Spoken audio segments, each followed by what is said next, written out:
Kisah ini berawal dari kehidupan seorang perempuan bernama Ditce Budiarsi, figur yang pada tahun 1970 hingga 1980-an selalu mencuri perhatian khalayak ramai.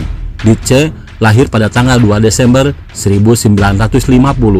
Ia bukan hanya dikenal karena kecantikannya, tapi juga karena latar keluarga yang ningrat.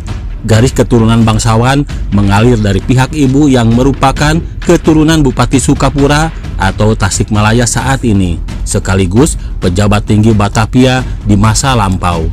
Penampilannya yang anggun, kulit kuning langsat, tubuh mungil proporsional membawanya ke puncak dunia pragawati. Pada tahun 1977, ia menyandang gelar Ratu Kacamata dan Ratu Kebaya. Di mata masyarakat, kehidupannya tampak sempurna. Karir gemilang, pergaulan elit, dan akses ke kalangan artis, pengusaha, hingga pejabat tinggi militer. Namun, di balik kemewahannya itu, kehidupan pribadinya jauh dari mudah.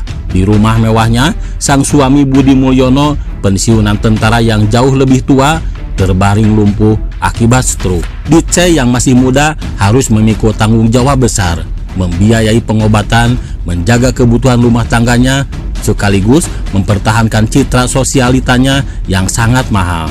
Tekanan ekonomi dan sosial inilah yang kemudian menyeretnya ke lingkaran pergaulan elit Jakarta yang penuh liku kompromi. Ia dirumorkan menjadi pendamping eksklusif bagi pria-pria berpengaruh.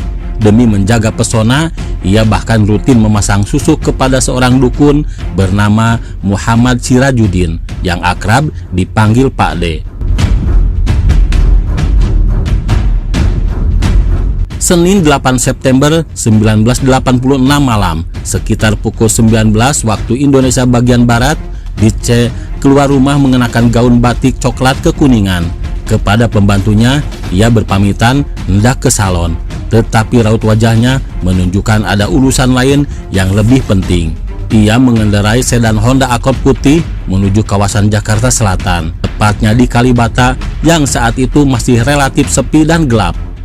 Lalu beberapa jam kemudian, sekitar pukul 22 waktu Indonesia bagian Barat, seorang pedagang sate curiga melihat mobil putih terparkir dengan mesin dan AC tetap menyala di Jalan Dupa. Saat didekati, pemandangan di dalam mobil sungguh mengerikan. Ditce terkulai di kursi pengemudi, bersimbah cairan merah. Sabuk pengaman masih terpasang. 5 tembakan menembus tubuhnya, kepala, leher, bahu, dan punggung. Anehnya, tas berisi uang dan perhiasan tidak tersentuh, tak hilang selembar pun. Motif perampokan jelas bukan penyebabnya. Posisi mobil menunjukkan ia berhenti secara sukarela, artinya ia mengenal orang yang ditemuinya malam itu, tersangka yang masih dipertanyakan. Dalam waktu singkat, polisi menangkap Pak D.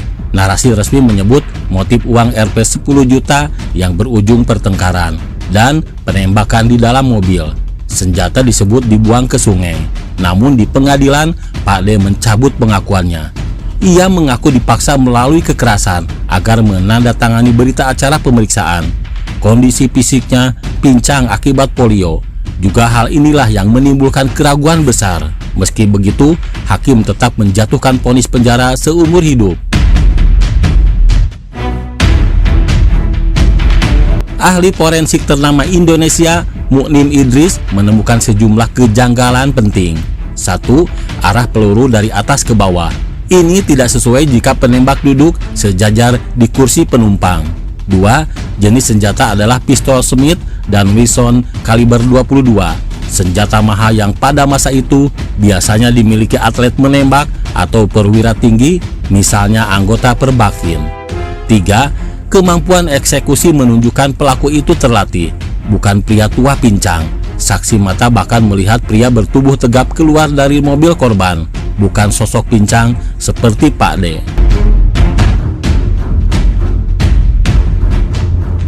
Spekulasi publik berkembang, bahkan Ditce terlalu dekat dengan lingkaran elit.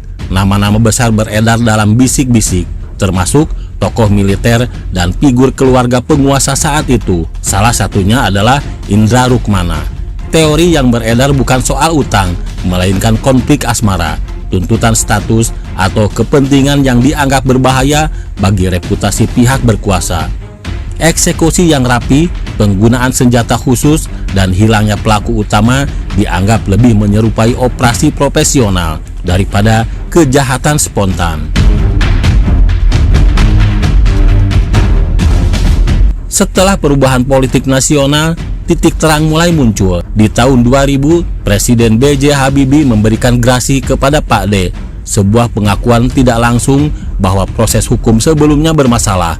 Pak D bebas setelah bertahun-tahun di penjara, tetapi stigma dan luka batin tak pernah hilang dari sosok ringkih Pak D hingga akhir hayatnya. Kasus Ditjen Budiarsi tetap menjadi misteri besar dalam sejarah kriminal Indonesia.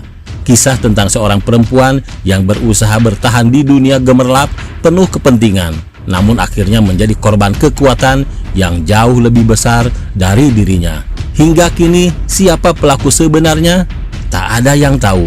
Gelap, sunyi, yang pasti Ditjen telah membawa erat rahasia itu ke dalam kuburnya.